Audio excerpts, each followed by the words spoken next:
evening. Wow. And welcome to Beware of Spoilers. I am Adam.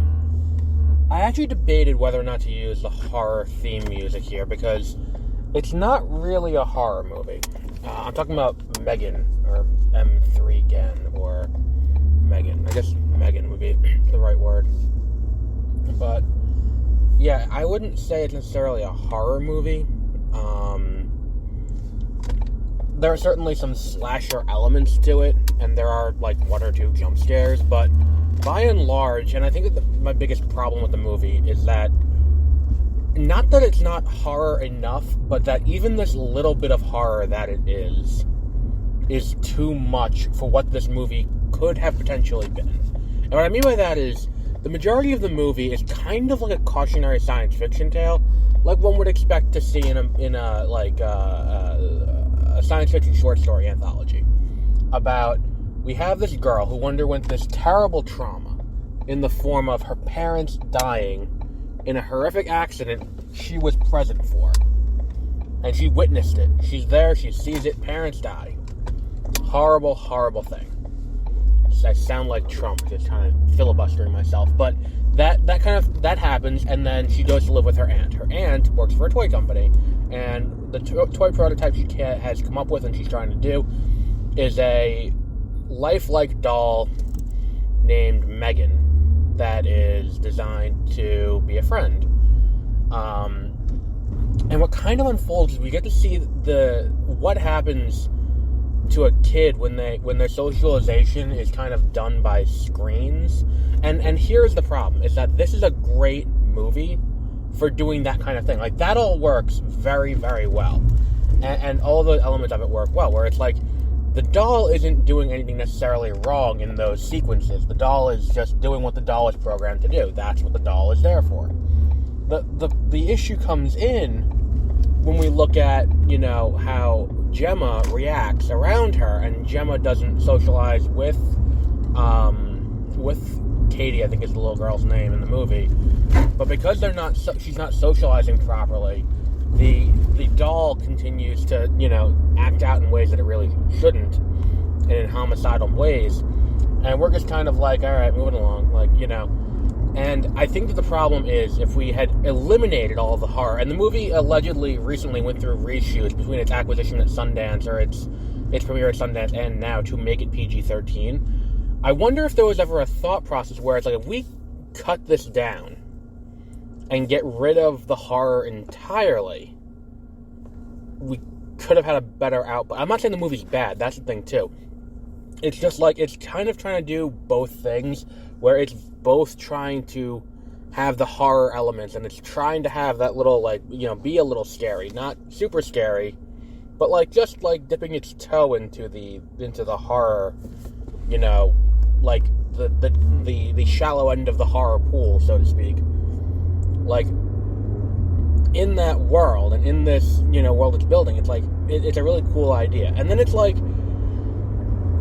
the movie's an hour 40, and I feel like we don't need... And I think the problem is, too, they kind of build the movie as a horror movie, not necessarily within the confines of the movie itself. Like, when you watch it, you don't have that sense, because for a long time, you're like, when is there something going to happen that's going to be like that? It takes a long time to get to the actual, murders and kills and stuff. And I'm fine with that here. I'm fine with that. If they get rid of it entirely, okay, that's fine. But I think you could have a more meaningful arc and a more meaningful story if you have the story about this woman who never wanted kids, who is so desperate to not have to put up with this, that yet has that feeling of obligation to her deceased sister, that she's taking the kid on, and doesn't want to give the kid away to have her go to Florida to live with her brother-in-law's family, but to have that relationship happen, and then have her be like, okay, well, we're going to also, what we're going to do is we're going to,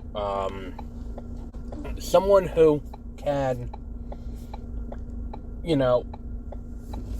she gives her this doll that is designed to take the role of the parent, and we get that pretty early on, where it's it can do all of these little nuancey things that parents have to do that you really shouldn't have to, remind them to flush the toilet and all that kind of stuff. And it's like, that moment is a great moment, because then you can be like, okay, so she doesn't want to deal with this kid, but at the same, like, you're getting all these little character moments from the movie, but it's not enough to really drive it home. So when you have that happen, and you have her going through all of these aspects of who she is, and then you get to, you know, this, the emotional turning point of the movie is undermined by the fact that we still have this killer robot on the loose. Because at that moment, the moment where she's having the breakdown over M3gan not being there, like, that moment works so much better if it's just she's having that breakdown because M3gan's not there, and, you know, Gemma has that realization that she's fucking this kid up. Like, this idea that we're going to do this, and then it's like we're watching basically a case study for why this is a really shitty idea in real time. And it's like, oh, like, that realization should click, and it's like, no, I'm going to do what's best for you, and we're going to go home now. That should be the end of the movie, or like an epilogue where it's like, okay, and now we're going to go and live happily ever after, or something of that ilk, where it's like, okay, well, that's how this movie should have ended, not been like, okay, well, now we have to deal with this killer robot with a Terminator homage, and, you know, I don't know. Like, the whole third act is where it's like, if you liked AI horror, AI science fiction movies in the 80s, there's something in it for everyone. Because, like, there's a RoboCop homage, there's an homage to what's it called? There's an homage to Terminator. There's, like, all kind of things that are like, all right, whatever, I get what you're doing. You know, sit down. Like, yes, I too have seen this movie. Let's move along. But I don't think that the payoff there is nearly good enough, and I think that, like, even the reaction in the theater, it was a mostly filled theater,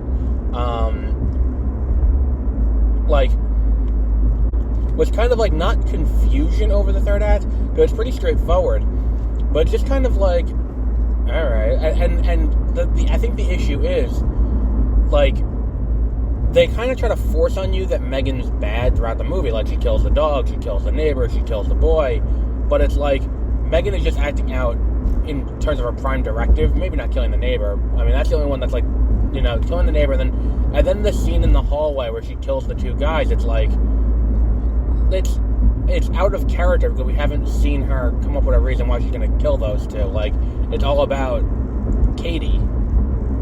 So why would she, like that was the only thing I was like, that doesn't quite click with me.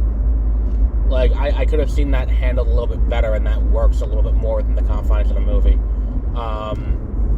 But it's all small things like that, where it's like, well, why was it handled in this way? Why did they add the horror aspects at all? I think the horror aspects, if they were omitted, it would have been a lot cleaner and a lot clearer, and the movie would have had a better emotional arc. I think that's kind of what the movie is missing here, because there is a deep, profound emotional arc to this movie, but it's just because we also have to build M3gan as a killer, and not just as this tool that was devised with good intentions that went awry. And it could have just been, it went awry in a way that's just, it is completely doing exactly what it's supposed to, but the scientist, in this case, Gemma, didn't take into consideration human development or anything like that. That is a perfectly valid way to tell this story, and I think that movie would have been just as interesting, if not more so, because you get to develop the family a little bit more. Like, there's some ambiguity. Like, how close was she with her sister?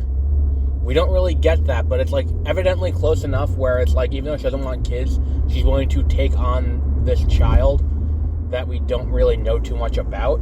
Like, that she doesn't know too much about, like, you know, and then how long is it between the death and the events of this movie? Is it, like, a week?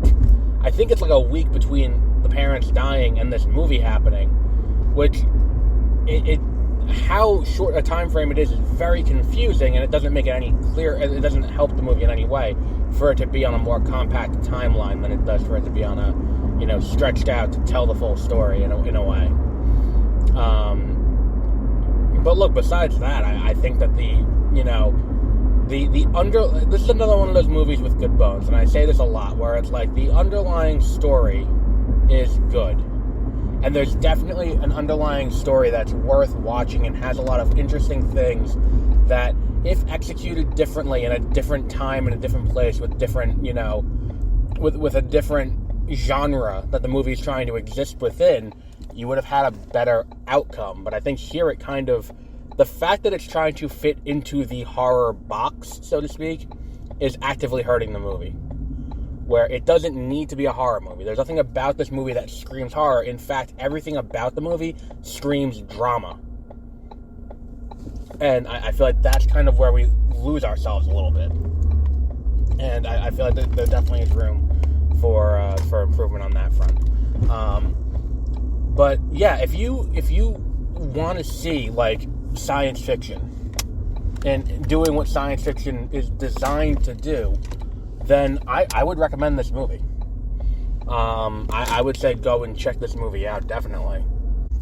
But yeah, we will wrap up there for today because I just got my dinner and it is sitting next to me in my passenger seat. I decided to go to Arby's. I haven't had Arby's in years. I keep seeing the commercials for it and it looks kind of, could be good. Let's find out. I got sick days now, so if I get sick from it, it's not terrible. So if I have to miss work tomorrow, that's not the worst thing. But yeah, I got Arby's, so we'll find out. It's a real bold experiment. And for those of you who are listening along at home, tomorrow morning, assuming that this Arby's hasn't killed me, we will be doing National Treasure, Edge of History, the most recent 2 episodes that we have not done. Saturday, we have the year in review for 2022 and movie draft for 2023 that me and Peter will be doing. We're doing that on Beware of Spoilers, and we're going to be doing on, what's it called? It's on here. What's the next day after that? Sunday, Willow. And then Tuesday, on 30-minute reviews, we're going to be doing Scott Pilgrim vs. the World. And if you want to keep track of all these dates, go to multipleworldproductions.com. On the news page, the pinned post will be the calendar for January. And you can see all the stuff we have planned out for the month, including all the episodes of a new podcast, Exploring Hyperspace Lanes, that me and Josie are doing.